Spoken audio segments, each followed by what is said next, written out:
Totoo ba ang once saved, always saved? Ang doktrina ng once saved, always saved ay hango mula sa Calvinism. Kaya sa video na ito ay kukumpara natin ang Calvinism versus sa Arminianism o ang mga turo ni John Calvin versus sa mga turo ni Jacobus Arminius patungkol sa kaligtasan. Simulan po natin sa topic about God's sovereignty. Para sa Calvinists, naniniwala sila na ang Diyos ang nagtatakda ng lahat ng nangyayari. Predestined, ika nga, at wala na tayong magagawa tungkol dito. Para sa Arminians, totoong ang Diyos ang may sovereign power sa lahat ng nangyayari, ngunit hindi lahat ng nangyayari ay kanyang kalooban. Pinayagan lang niya itong mangyari dahil hindi niya aalisin ang ating free will. Sa part na ito, ay mas naniniwala ako sa Arminians dahil kung totoong itinakda ng Diyos ang lahat ng pangyayari, sa tingin nyo ba ay sinadya niyang magrebelde si Satanas at malinlang sina Eva at Adan at mapahamak ang sangkatauhan? Hindi, di ba? Kasi nga po, tayong mga tao, maging ang mga angel,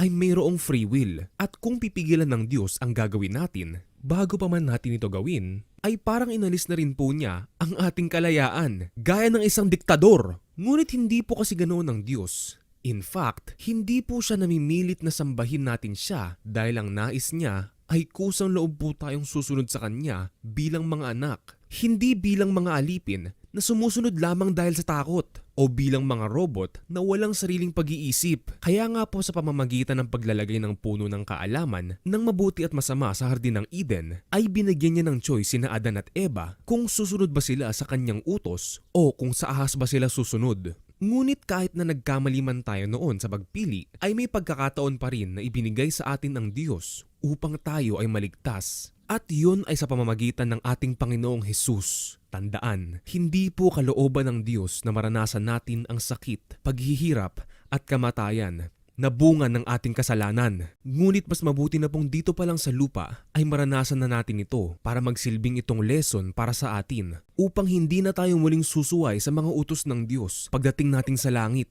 At kahit na nakahiwalay man tayo ngayon sa presensya ng Diyos, alam naman nating sa huling araw ay makakasama na natin siya magpasawalang hanggan. Kaya mas mabuti na po ang ganito kaysa matulad tayo kay Satanas at sa mga fallen angels na kasama nga ang Diyos noong una, ngunit sa huli ay sa impyerno naman ang punta. Dumako naman tayo sa topic about God's election. Para sa Calvinists, may mga pinili na ang Diyos na maliligtas bago pa man likhain ang sanlibutan at nakatakda na ang kahihinatnan ng bawat tao at ito ang tinatawag nilang unconditional election. Para sa Arminians, totoong may mga pinili na ang Diyos na maliligtas bago pa man likhain ang sanlibutan. Ngunit ang basehan ng Diyos sa pagpili ay ang kanyang foreknowledge o kakayahan na malaman beforehand kung sino-sino ang mga kusang loob na susunod sa kanya at mananampalataya sa Panginoong Hesus. At ito ang tinatawag nilang conditional election. Kung totoo ang unconditional election na tinuturo ng Calvinism,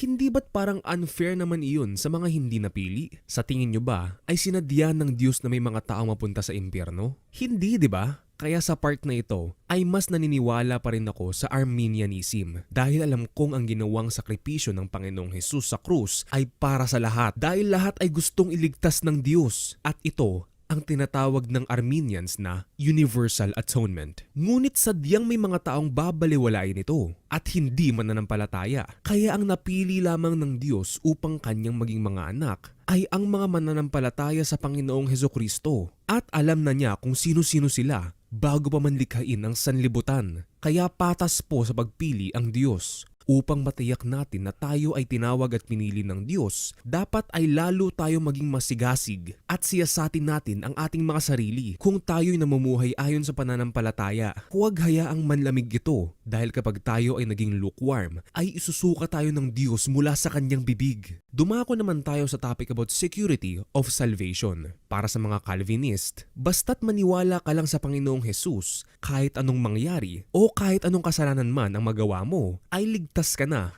at wala ka nang kailangang gawin pa. At ito po ang tinatawag nilang eternal security o once saved, always saved. Para sa Arminians, kung totoong naniniwala ka sa Panginoong Hesus, ay iiwas ka sa paggawa ng kasalanan at mananatiling tapat hanggang sa wakas o hanggang sa huling sandali ng iyong buhay. Dahil kapag bumalik ka sa makasalanang pamumuhay o tumalikod sa iyong pananampalataya, ay mawawala rin ang iyong kaligtasan. At ito ang tinatawag nilang conditional security o conditional preservation of the saints. Sa part na ito ay mas naniniwala pa rin ako sa Arminians. Dahil ayon sa nasusulat, hindi lahat ng tumatawag kay Jesus ng Panginoon, Panginoon ay makakapasok sa kaharian ng langit, kundi ang mga tao lamang na sumusunod sa kalooban ng ating Diyos Ama na nasa langit. At sa araw ng paghuhukom ay maraming magsasabi ng, Panginoon, hindi po ba kami ay nagpahayag ng mensahe mula sa Diyos, nagpalayas ng mga demonyo at gumawa ng mga himala sa iyong pangalan? Ngunit sasabihin ng Panginoong Hesus sa kanila, hindi ko kayo nakikilala, lumayo kayo sa akin, kayong mga gumagawa ng kasamaan. So, kung totoo ang once saved, always saved, bakit hindi naligtas ang mga taong ito? For sure, ay mga Kristiyano din sila dahil hindi naman nila tatawaging Panginoon si Jesus kung hindi sila mga believers at hindi rin naman sila makapagpapahayag ng mensahe mula sa Diyos o makapagpapalayas ng mga demonyo o makakagawa ng mga himala kung hindi sa pangalan ng Panginoong Jesus. Ito pa ang isang halimbawa. Pag-aralan natin ang talinghaga ng 10 dalaga. Ang kaharian ng langit ay maihahalin tulad sa 10 dalagang naghihintay sa pagdating ng kanilang mapapang-asawa. Bawat isa'y may dalang ilawan. Ang 5 sa kanila'y hangal at ang 5 nama'y matatalino. Ang mga hangal ay nagdala ng kanilang mga ilawan ngunit hindi nagbaon ng langis. Ang matatalino namay nagbaon ng langis bukod pa sa nasa kanilang mga ilawan. Naantala ang pagdating ng lalaking ikakasal kaya inantok at nakatulog sila sa paghihintay. Ngunit ng hating gabi na'y may sumigaw, "Narito na ang lalaking ikakasal! Lumabas na kayo upang salubungin siya!" Agad bumangon ang 10 dalaga at inayos ang kanilang ilawan. Sinabi ng mga hangal sa matatalino, "Bigyan naman ninyo kami kahit kaunting langis. Aandap-andap na ang aming mga ilawan. Baka hindi na ito magkasya sa ating lahat." Tugon naman ng matatalino, "Mabuti pa'y pumunta muna kayo sa tindahan at bumili ng para sa inyo." Kaya't lumakad ang 5 hangal na dalaga. Habang bumibili sila, dumating ang lalaking ikakasal. Ang 5 nakahanda ay kasama niyang pumasok sa kasalan at isinara ang pinto. Pagkatapos dumating naman ang 5 hangal na dalaga. "Panginoon, Panginoon, papasukin po ninyo kami!" sigaw nila. Ngunit tumugon siya, "Tandaan ninyo, hindi ko kayo nakikilala." Sa talinghagang ito, ang lalaking ikakasal ay ang ating Panginoong Hesus at ang 10 dalaga ay sumisimbolo sa mga Kristiyano. So kung totoo ang once saved, always saved, bakit ang 5 hangal na dalaga ay hindi naligtas? Naniniwala din naman sila sa Panginoong Hesus at naghihintay sa kanyang pagbabalik. Sa talinghaga ding ito, ang lampara ay sumisimbolo sa liwanag ng isang tunay na Kristiyano dahil ang utos sa atin ng Diyos ay maging asin at ilaw ng sanlibutan at magagawa natin iyon sa pamamagitan ng ating pagmamahal sa kapwa at paggawa ng mabuti upang makita nila ang kabutihan ng Diyos at mabigyan siya ng papuri. Ngunit hindi iilaw ang ating lampara kung wala itong langis. Ang langis ay sumisimbolo sa anointing ng Holy Spirit na siyang nagbibigay sa atin ng bunga ng pag-ibig at kabutihan. Ang Holy Spirit din ang siyang selyo o tatak sa atin ng Diyos na tayo ay ligtas na. At dahil ang 5 hangal na dalaga ay walang Holy Spirit sa araw ng pagbabalik ng ating Panginoong Hesus, ay masasaraduan talaga sila ng pinto sa kaharian ng langit o maiiwan sa rapture at wala ng pangalawang pagkakataon pa para maligtas. Pansinin din, ang 5 hangal na dalaga ay nakakapagbili pa rin hanggang sa araw ng pagbabalik ng ating Panginoong Hesus. Ibig sabihin, sila ay nagpatatak ng 666. So, kung totoo ang once saved, always saved, bakit pa tayo babalaan ng Diyos na mag-ingat sa mga bulaang Kristo, sa mga bulaang propeta, at sa 666? Kung totoong ligtas na tayo, kahit anong mangyari o kahit matatakan pa tayo ng 666, ay ligtas pa rin tayo. Tama? Mali! Dahil sa araw na paghuhukom, ang lahat ng mga taong malilinlang ng halimaw at ng huwad na propeta na tanggapin ng 666 ay ihahagis ng buhay kasama nila sa lawa ng apoy na nagliliyab sa asupre. Kaya mag-ingat po sa anumang bagay na ipapasok nila sa katawan natin na may kaugnayan sa pagbili at pagbenta. Isa pang halimbawa, tignan nyo na lang si Judas. Isa siyang apostol, ngunit nagawa pa rin niyang pagtaksilan ang ating Panginoong Hesus nang dahil sa pera. So, kung totoo ang sinasabi ng once saved, always saved, na kahit ano pang magawa mong kasalanan ay maliligtas ka pa rin, bakit hindi naligtas si Judas? Tandaan, ang mga anak ng Diyos ay hindi nagpapatuloy sa pagkakasala sapagkat nananatili sa kanila ang binhing mula sa Diyos. Dahil ang Diyos ang Ama nila. Pag-usapan naman natin ang topic about God's calling. Para sa Calvinists, naniniwala sila na kapag tinawag ka ng Diyos ay hindi ka makakatanggi o wala kang magagawa kundi tanggapin ang kaligtasan ni pinagkaloob ng Diyos. At ito ang tinatawag nilang effectual calling o irresistible grace. Para sa Arminians, kahit tinawag ka ng Diyos ay pwede mo pa rin itong tanggihan dahil mayroon tayong free will. Ngunit kapag tumanggi ka sa kanyang tawag, ay tiyak na hindi ka mapapabilang sa kanyang mga pinili. At ito ang tinatawag nilang prevenient grace o resistible grace. Sa part na ito ay mas naniniwala pa rin ako sa Arminianism. At ang ibibigay ko pong halimbawa ay ang talinghaga tungkol sa kasalan. Ang kaharian ng langit ay katulad ng isang haring nagdaos ng isang handaan para sa kasal ng kanyang anak na lalaki. Isinugo niya ang kanyang mga lingkod upang tawagin ang mga inanyayahan. Ngunit ayaw nilang dumalo. Muli siyang nagsugo ng ibang mga lingkod at kanyang pinagbilinan ng ganito. Sabihin ninyo sa mga inanyayahan na nakahanda na ang mga pagkain, napatay na ang aking mga baka at mga pinatabang guya at handa na ang lahat. Halina kayo! Ngunit hindi ito pinansin ng mga inanyayahan. Sa halip, pumunta sila sa kani-kanilang lakad. May nagpunta sa kanyang bukid at mayroon namang nagasikaso ng kanyang negosyo. Sinunggaban naman ng iba ang mga lingkod, hinamak at pinatay. Galit na galit ang hari, kaya't pinapunta niya ang kanyang mga kawal upang puksain ang mga mamamatay taong iyon at sunugin ang kanilang lungsod.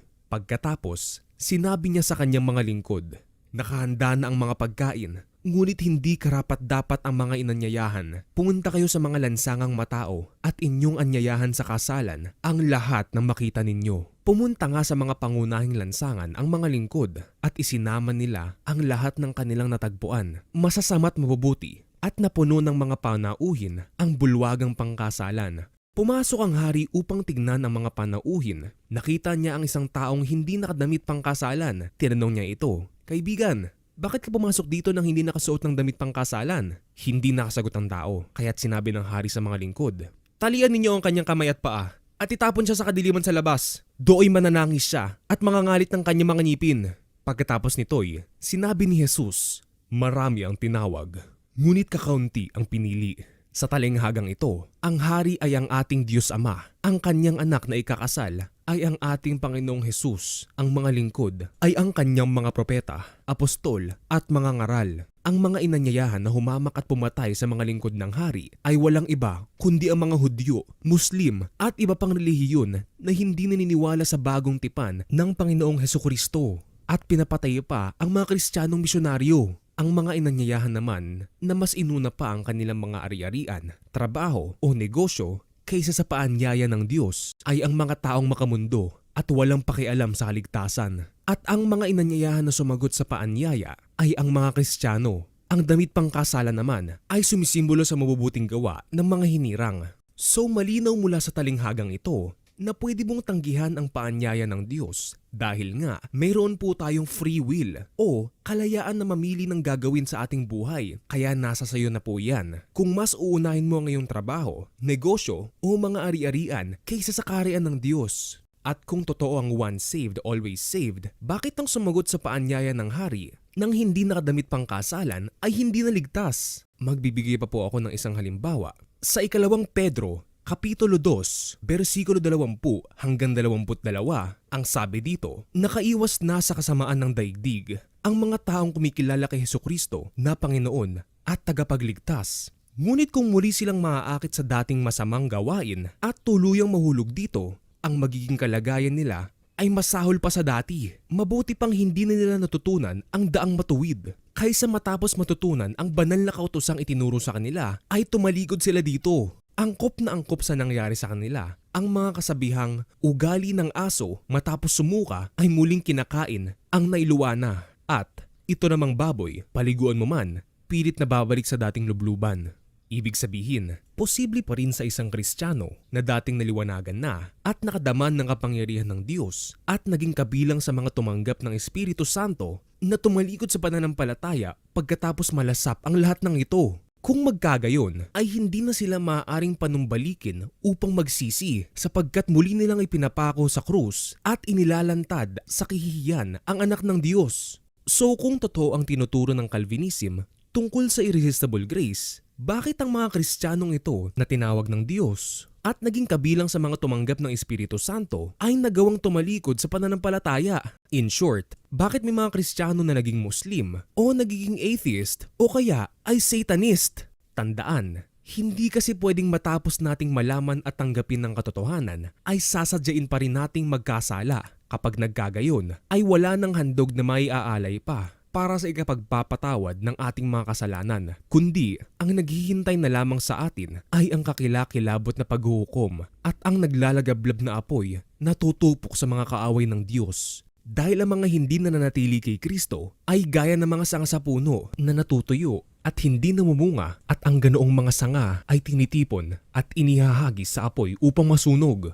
Finally, dumako na po tayo sa last topic about justification. Para sa Calvinists, naniniwala sila na tayo ay naligtas na dahil sa kagandahang loob ng Diyos sa pamamagitan ng ating pananampalataya at hindi sa ating mga gawa. In short, hindi requirement ang mabubuting gawa sa kaligtasan at ito ang tinatawag nilang justification by faith alone o sola fide. Para sa Arminians, totoong tayo ay naligtas dahil sa kagandahang loob ng Diyos sa pamamagitan ng ating pananampalataya at hindi sa ating mga gawa.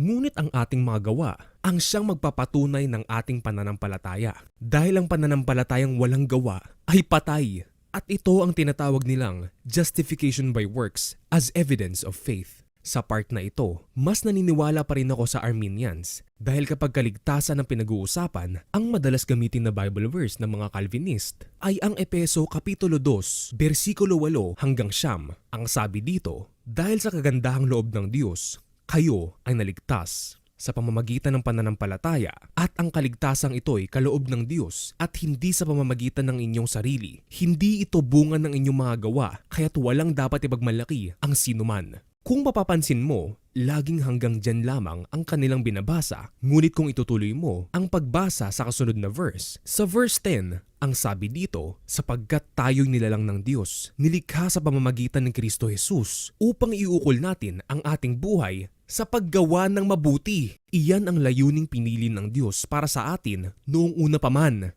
So, malinaw na nilikha po tayo ng Diyos upang gumawa ng mabuti sa ating kapwa at iyon ang kalooban ng ating Diyos Ama. Ang ibigin siya ng buong puso, buong kaluluwa, buong lakas at buong pag-iisip at ang ibigin natin ng ating kapwa gaya ng pag-ibig natin sa ating mga sarili. Kaya lang nasabi sa Efeso, Kapitulo 2, versikulo 8 hanggang 9 na ang kaligtasan ay hindi mula sa ating sarili o sa ating mga gawa ay dahil ang ating mga mabubuting gawa ay hindi rin naman sa ating galing, kundi sa Diyos sa pamamagitan ng banal na Espiritu. At dahil tayo ay likas na makasalanan, walang sino man sa atin ang maaaring magmalaki sa Diyos dahil Diyos lamang ang mabuti. Alam kasi ng Diyos na may tendency tayong mga tao na magyabang at ipangalandakan sa iba ang ating mabubuting gawa, gaya ng mga artista o ng mga politiko nagdodonate sa charity, ngunit pagkatapos ay i-a-announce sa social media, radyo o TV para mapabango ang kanilang pangalan o umani ng papuri. Kaya mga kapatid, hanggat maaari ay gawin natin ng palihim ang ating pagtulong at huwag tayong tumulad sa kanila na pakitang tao lamang ang paggawa ng mabuti. Kapag ganyan ang ginawa natin, ay wala tayong matatamong gantimpala buhat sa ating Ama na nasa langit. Kung di pa kayo convinced, ay mayroon akong tanong para sa inyo. Napansin nyo ba na ang laging sagot ng Panginoong Hesus sa mga hindi maliligtas ay, "Lumayo kayo sa akin, hindi ko kayo nakikilala." So bakit kaya hindi sila kilala ng Panginoon? Basahin natin sa Mateo Kapitulo 25, versikulo 41 hanggang 46. Ito ang sasabihin ng Panginoong Hesus sa mga kambing na nasa kanyang kaliwa sa araw na paghuhukom. "Lumayo kayo sa harapan ko. Isinumpa kayo sa apoy na di namamatay na inihanda para sa dyablo at sa kanyang mga kampon, sapagkat hindi niyo ako pinakain noong ako'y nagugutom, hindi ninyo ako pinainom noong ako'y nauuhaw, hindi ninyo ako pinatuloy noong ako'y isang dayuhan, hindi ninyo ako dinamitan noong ako'y walang maisuot, hindi ninyo ako dinalaw noong ako'y may sakit, at noong ako'y nasa bilangguan." At sasagot din sila, Panginoon, kailan po namin kayo nakitang nagutom, nauhaw, walang matuluyan, walang maisuot, may sakit o nasa bilangguan na hindi namin kayo tinulungan? At sasabihin sa kanila ng hari, tandaan ninyo, nang pagkaitan ninyo ng tulong, ang isa sa pinakahamak sa mga ito, ako ang inyong pinagkaitan. Ibig sabihin, ang mga Kristiyanong ito ay naniniwala nga sa Panginoong Hesus. Ngunit noong nabubuhay pa sila ay hindi nila nagawa ang kalooban ng ating Diyos Ama na nasa langit. Dahil kahit mayroong opportunity o kakayahan naman sila na tumulong sa kapwa, ay hindi nila ito ginawa sapagkat wala sa kanila ang pagmamahal sa kapwa. At kapag hindi mo minahal ang iyong kapwa, ay hindi rin totoo ang iyong pagmamahal sa Diyos. Tandaan, ang kilala lamang ng Panginoong Hesus ay ang kanyang mga tupa na sa kanya lamang nakikinig at sumusunod. Kaya kailanmay, hindi sila mapapahamak at hinding-hindi maaagaw ni numan mula sa kanyang mga kamay. Ibig sabihin, kahit naniniwala ka sa Panginoong Hesus pero hindi ka naman nakikinig at sumusunod sa Kanya, ay hindi ka pa rin kabilang sa Kanyang mga tupa, kundi ikaw ay ituturing niyang isa sa mga kambing. Kaya para hindi ka maituring na kambing, sa mga salita ng Diyos ka lamang magbasa at makinig. Huwag sa kung ano-anong relihiyon o kulto na gumagamit ng ibang aklat maliban sa Biblia. By now, I hope na nakikita nyo na po kung gaano kadelikado ang paniniwala sa Calvinism at sa once saved, always saved. Alam kong masarap siyang pakinggan dahil tila ba wala na tayong kailangang gawin pa at ipapaubayan na lang natin lahat sa Diyos. Isipin mo na lang, ano ba ang ibig sabihin ng covenant sa New Covenant? Hindi ba't ang covenant ay isang kasunduan at ito ay kasunduan sa pagitan ng Diyos at ng sangkatauhan? Ikumpara natin ito sa isang kontrata. Hindi ba't hanggang sa matapos ang kontrata, ang both parties ay dapat na tumupad sa kasunduan? Ibig sabihin, hindi pwedeng ipapaubayan mo na lang ang lahat sa Diyos. Kaya nga totoo ang kasabihan, nasa Diyos ang awa, nasa tao ang gawa. Kaya ang mapapayo ko sa iyo ay suriin mong mabuti ang doktrina ng once saved, always saved. Dahil imbis na eternal security, ang makamtan mo ay baka maging eternal damnation pa ito. Para sa akin, ang ating kaligtasan ay maikukumpara sa Exodus. Niligtas ng Diyos ang mga Israelita mula sa pagkailipin sa Ehipto. Ngunit hindi pa sila totally ligtas dahil sinukat muna ng Diyos ang kanilang pananampalataya sa loob ng 40 taon sa disyerto bago sila nakarating sa lupang ipinangako sa kanila. So, kung ikukumpara natin sa ating sitwasyon, iniligtas pa lamang po tayo ng Diyos mula sa pagkaalipin sa ating mga kasalanan. Ngunit bago tayo makarating sa promised land o sa bagong langit at lupa, ay masusubok muna ang ating pananampalataya at ang magtitiis hanggang sa wakas ang siyang maliligtas. Kaya mga kapatid, lagi nating pagsumikapang maging ganap ang ating kaligtasan nang may lubusang paggalang at pag-ibig sa Diyos. Nang sa gayon ay makasama tayo sa kanyang mga pinili. Maraming salamat sa panonood at God bless you.